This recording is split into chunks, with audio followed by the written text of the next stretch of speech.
Eu não desejo assumir a responsabilidade pela criação da minha irmã. Para contextualizar, sou uma mulher de 23 anos com uma irmã de 21, a quem chamaremos de Série. Meu pai, de 48 anos, está no SSDI, e nossa família depende da renda de segurança suplementar. Desde a saída de minha mãe quando eu tinha 12 anos, meu pai se tornou meu principal cuidador. Lamento mais meu pai do que minha própria vida, pois ele não permitiu que eu adquirisse habilidades essenciais para o futuro. Fui proibida de trabalhar, pois isso resultaria na redução severa ou total da renda, uma regra imposta devido à situação de minha mãe com drogas. Fui colocada na posição de cuidar de minha irmã, que possui peculiaridades como não falar coisas compreensíveis, sendo autista, e recusar-se a dar descarga em público. Ela tem um comportamento desafiador, inclusive atos agressivos e gritos em locais públicos. Apesar de suas necessidades especiais, meu pai a favorece, considerando-a um anjo inocente, enquanto eu, a irmã mais velha, sou frequentemente culpada por provocá-la. Tenho vários transtornos, alguns inatos e outros desenvolvidos no ambiente em que cresci.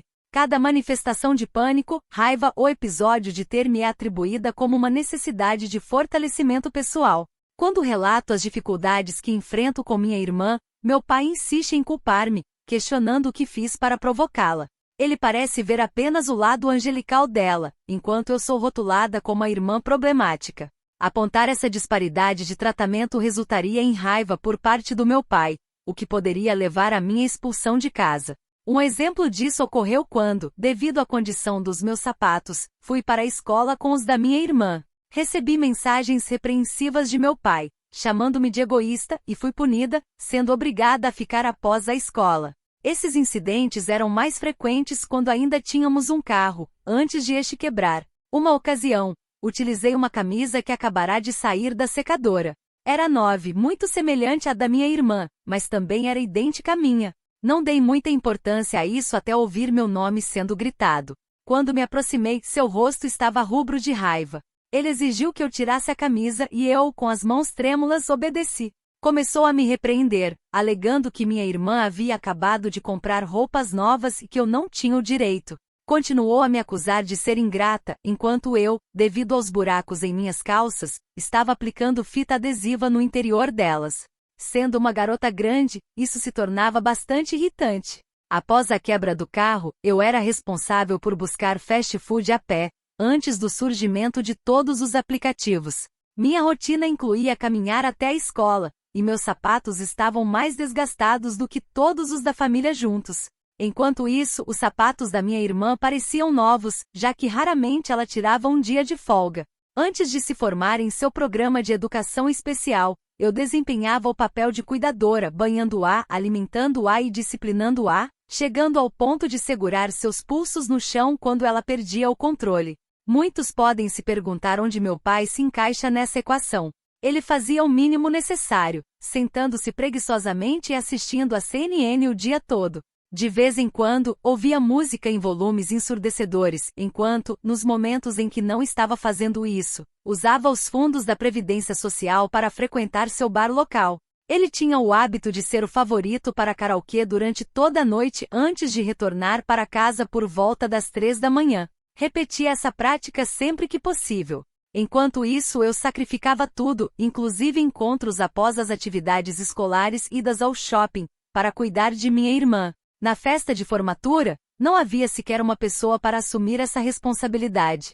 Perdi muito ao namorar alguém que não se preocupava com quem ficaria responsável por ela. Ele não tinha um encontro depois das aulas, mas eu precisava que ele estivesse presente. Desisti de muitas coisas por minha irmã e por ele, resultando em um fraco desempenho escolar devido à falta de motivação. Atualmente estou tentando recuperar algumas coisas. Embora tenha implorado várias vezes para ele contratar uma babá, ele nunca cedeu. Sua justificativa era desconfiança em relação a outras pessoas, temendo que aproveitassem de minha irmã. Compreendo essa preocupação, mas ele tinha recursos para realizar verificações de antecedentes, instalar câmeras ocultas, entre outras medidas de segurança, e mesmo assim não tentou. Enquanto isso, eu comecei a me rebelar de forma própria. Confesso, envergonhado, que não fui um bom cuidador. Não estava preparado para ser um segundo pai. Com o tempo, tudo se tornou demasiado, especialmente quando minha irmã começou a me agredir. Havia trocas de agressões, e eu passava horas trancado em meu quarto sempre que meu pai saía para o bar, deixando-a praticamente sozinha. Ela não tinha brinquedos ou estímulos, pois ela os destruía ou se machucava com eles. Em alguns momentos eu saía de casa para espairecer, deixando-a sozinha, pois não conseguia suportar estar perto dela. Nem mesmo contei a meus amigos sobre sua existência, pois sentia vergonha dela. Todas as vezes em que eu tentava expressar meus verdadeiros sentimentos para meu pai, a situação sempre se desenrolava de maneira desfavorável. Ao tentar abrir meu coração sobre o estresse das responsabilidades de cuidar dela, tentei confessar que não gostava dela e que nutria ressentimentos. Invariavelmente, ele reagia imediatamente com fúria, ameaçando me expulsar. Cada vez que eu tentava me defender contra seus ataques verbais, ele ia além, chegando a jogar meu próprio cartão em meu rosto, dizendo para eu encontrar outro lugar para morar. Eu implorava para que ele não me dispensasse. Já era difícil bastante lidar com nossas discussões diárias e suas ameaças frequentes de me expulsar. Mesmo diante da situação, ele se recusava a considerar a terapia, insistindo que eu precisava dela, rotulando-me de várias maneiras. Pela primeira vez na vida, desejava que meu pai colocasse minhas necessidades em primeiro lugar, mas percebi que isso nunca aconteceria. Para esclarecer alguns aspectos sobre minha relação com minha irmã e meus sentimentos em relação a ela, quero afirmar antecipadamente que sinto um arrependimento genuíno pelos atos que cometi contra ela. Mesmo que em grande parte tenha sido em autodefesa, prometi a mim mesmo nunca repetir tais atos com ninguém, e mais ainda, não pretendo ter filhos. Não me sinto capaz de lidar com as responsabilidades de ser pai e temo ressentir-me, especialmente se a criança for autista como minha irmã. Atualmente adotei uma perspectiva mais aberta e percebi que minha irmã não é culpada por seu comportamento. Não há rancor em minha atitude, simplesmente não a amo como uma irmã deveria ser amada. Não sinto qualquer tipo de conexão com ela, apenas uma indiferença relativa. Desejo que ela receba ajuda e os recursos necessários para seu bem-estar, mas ao mesmo tempo, desejo tê-la bem longe de mim. Não quero mais ouvir seu nome ou vê-la novamente. Ao longo dos anos, tenho lutado contra os sentimentos que ainda persistem em relação a ela. Parte de mim ainda enfrenta esses conflitos emocionais, mas é difícil controlar as emoções quando o ambiente ao seu redor é controlado por pessoas que se recusam a ouvi-lo.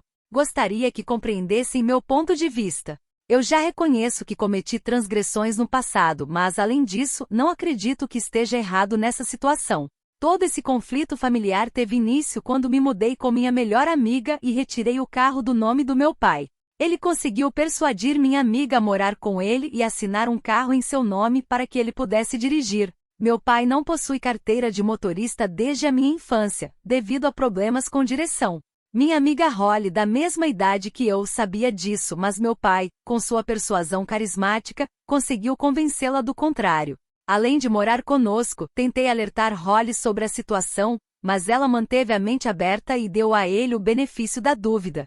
Um dia ele saiu, e eu não pensei muito sobre isso. No retorno, o carro apresentava a lanterna traseira quebrada. Ao tentar abordá-lo sobre o assunto, ele me ignorou e ficou na defensiva, pedindo que eu não contasse a Holly. Apesar disso, decidi contar a Holly e ela compreensivelmente ficou do nosso lado. Traçamos um plano para recuperar o carro, já que já tínhamos planejado nos mudar. Ele sabia disso, e ao mentirmos sobre o carro dela estar quebrado e precisar usar o dele temporariamente, conseguimos persuadi-lo a deixar o carro conosco. Sua falta de pagamento dos devidos valores certamente não ajudou a situação. Recebi a chamada e felizmente tinha um aplicativo de gravação instalado. Resumindo a extensa conversa, ele expressou preocupações sobre sua saúde, sugerindo que poderia ter câncer. Chorou ao telefone, compartilhando que estava aguardando os resultados dos exames e seria examinado completamente em sua próxima consulta. Ele desabou ainda mais emocionalmente ao dizer: "Eu só quero que você esteja na vida dela. Quero que você tenha algum tipo de relacionamento com ela. Não quero que ela se esqueça de você. Não deixe nada acontecer com ela. Eu te conheço. Por favor, fique na vida dela. Se algo acontecer comigo, ela não tem mais ninguém. Por favor, faça isso por mim." Ele chorava do outro lado da linha, e eu comecei a me sentir mal, sentindo uma obrigação de ajudar. No entanto, algo dentro de mim se encaixou. Percebi que isso era uma manipulação emocional, mesmo que as preocupações com sua saúde fossem reais. Ele estava usando essa situação para me pressionar, algo que ele fez ao longo da minha vida. Mesmo tendo sacrificado tanto por ele e por minha irmã, ele nunca conseguiu me colocar em primeiro lugar, apesar de ser sua filha mais velha. Nasci antes de minha irmã, sendo sua filha primogênita, e ele já expressou seu amor por mim. No entanto, neste momento eu resisti. Disse a ele que não me sentiria bem mentindo. Eu sabia que minha irmã estaria melhor em um ambiente diferente, pois a maneira como ele a criava não proporcionava uma vida saudável. Expliquei como ela apenas ficava em seu quarto, comia e dormia. Só parecia feliz na escola, e após a formatura, tornou-se ainda mais violenta. Eu expressei como ele desperdiçou minha vida, não me ensinando habilidades para a vida adulta e infantilizando-me. Contei como me ressentia da minha irmã e como isso impactava minha própria vida. Destaquei que ela teria uma vida melhor em outro lugar, pois eu não podia oferecer o que ela merecia. Foi a primeira vez em anos que desabafei, dizendo a ele que seguir para uma casa diferente era a melhor opção para ela.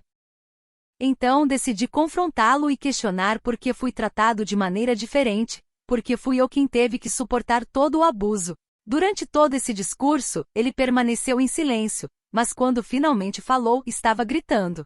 A velocidade e falta de coerência tornavam difícil compreender tudo, mas sua última frase foi alta e clara. Eu deveria ter chamado os Serviços de Proteção à Criança, CPS, e deixado que te levassem, assim como fizeram com sua irmã. Eu sei, é por isso que você mereceu todas as pancadas que levou. Fiquei atordoada em silêncio. Meu pai havia transformado tudo simplesmente porque sou lésbica. Agora entendo que nunca deveria ter me assumido para ele quando tinha 16 anos.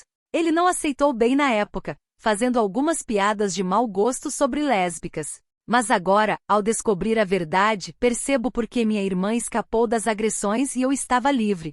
Desconectei o telefone chocada e furiosa. Bloqueei todos os membros da família que me ligaram e deixaram mensagens desagradáveis em todas as minhas redes sociais. É tão injusto, nenhum deles ouviu o meu lado da história. Meu pai virou todos contra mim, e agora eu realmente não tenho ninguém.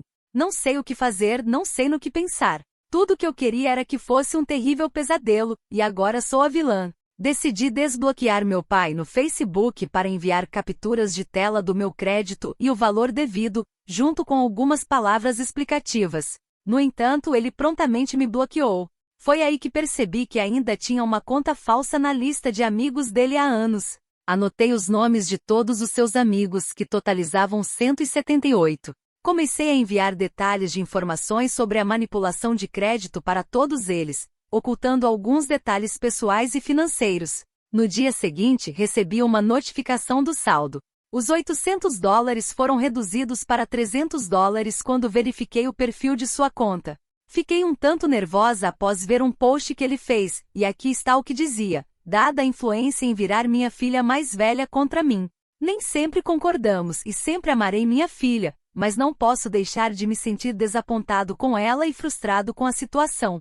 Peço orações por mim e por sermos enquanto passamos por um território desconhecido para nos curar. Eu queria atravessar a tela do telefone quando li isso. Entrei em um episódio de raiva intensa, como se um furacão estivesse arrancando meus membros do corpo. Ao longo da minha vida, nunca experimentei tal nível de raiva. Meu nariz começou a sangrar, assim como no final das interações com meu pai, quando o nariz sangrava durante as discussões. Esse homem me enfurece tanto que chego a desejar sua morte. Espero que seja longa e angustiante, que ele enfrente seu maior medo de ficar em coma, ligado a uma máquina, uma morte em vida. Ele já me disse que seria uma morte em vida e, na adolescência, sugeriu que eu desejasse isso para ele. No entanto, ele não merece essa misericórdia. Nunca tive escolha em minha criação ou na forma como vivi a minha vida. Ele não tem voz sobre como passei por isso. Se eu conseguir o que quero, minha raiva às vezes me assusta. O único desejo que tenho no dia em que ele morrer é que minha irmã não testemunhe. Eles moram sozinhos, e há uma forte probabilidade de que ele esteja lá por dias, se não semanas, antes da descoberta. Imaginem o impacto que isso terá na minha irmã. Infelizmente não há nada que eu possa fazer. Liguei para as pessoas certas, mas elas se recusaram a ajudar. Tenho que admitir para vocês, estou um pouco apreensiva sobre o que acontecerá. Entre os fracos, essa foi uma ameaça velada, e ele sempre age sobre ela sem falhar. Vou mantê-los informados se houver alguma mudança na situação. Tenho uma suspeita leve de que isso está longe de chegar ao fim. Agradeço a todos que me disseram que não sou culpado por sentir o que sinto em relação à minha irmã. Não vou esconder que ainda existe uma parte de mim que se sente assim, mas estou fazendo um esforço ativo para superá-la. Esse tipo de pensamento e emoção persiste há anos, então sei que será um desafio. Atualmente estou cético em relação à terapia. Há um grande estigma em torno do transtorno dissociativo de identidade, TDD. A terapeuta com quem acabei de me encontrar disse que não trabalha com pessoas resistentes ao tratamento e sugeriu que eu não deveria procurar, pois seria um desperdício de tempo para mim. Meses de busca por profissionais compatíveis resultaram em decepções, pois muitos me ignoraram quando divulguei meu diagnóstico de TDD, ou até mesmo me gostaram, após a primeira consulta. Além disso, meu pai interferiu diretamente em consultas anteriores, não proporcionando um espaço seguro e demonstrando mais preocupação com sua reputação do que com meu bem-estar. Eu era apenas um cheque vivo para ele, e minha irmã não era tratada de maneira diferente. Encontrei uma história semelhante à minha situação aqui. Acho que acabei de me encontrar em uma realidade alternativa, e é bastante surreal sentir-me isolada nisso por tanto tempo que agora não tenho certeza de qual é o caminho. Vou atualizar se algo novo acontecer. Até lá, vou sentar e tentar relaxar. Chegou ao meu conhecimento que há pessoas questionando a credibilidade da minha história. Para isso direi simplesmente o seguinte: você tem suas opiniões e eu tenho meus fatos. Decidi que não lhe devo uma explicação além do que já disse. Se houver confusão, eu a esclarecerei. Compreendo que a linha do tempo está confusa, e não gosto de ser chamada de mentirosa. Ninguém acreditou em mim por anos sobre o incidente que ocorreu no telhado da casa do meu pai, exceto a Holly. Bloquearei qualquer pessoa que não possa manter uma conversa civilizada e prefira culpar a vítima. Dito isso, tenho algumas notícias relacionadas ao meu pai que são um tanto preocupantes. Ele tem estado estranhamente quieto desde a última atualização, mas acabei de receber uma mensagem dele cerca de 1 hora atrás. Ela está atualmente no quarto dela, ao telefone com ele. Não consigo ouvir o que está sendo dito, mas sua voz está elevada, e ela parece bastante zangada. Estou muito nervosa sobre o que vai acontecer, mas não posso ficar por aqui para descobrir, porque estou arrumando minha mochila para assistir à minha primeira aula. Isso mesmo, estou voltando para a escola. Não é tecnicamente uma escola regular, mas sim um programa após o horário escolar destinado a ajudar as pessoas a obter os créditos necessários para se formar. As aulas são 3 dias por semana, segunda, quinta e sábado. Estou tão animada, mas preciso pegar meu ônibus, então tenho que terminar isso rapidamente.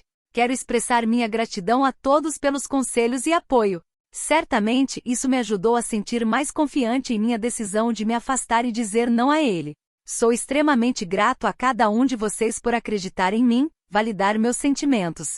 Eu realmente esperava críticas por minhas transgressões passadas e pela forma como me senti em relação à minha irmã. Tem sido tão debilitante carregar esse peso por tantos anos. Agora preciso me despedir. Não tenho dúvidas de que estarei atualizando mais tarde, dada a interação entre ele e a Holly.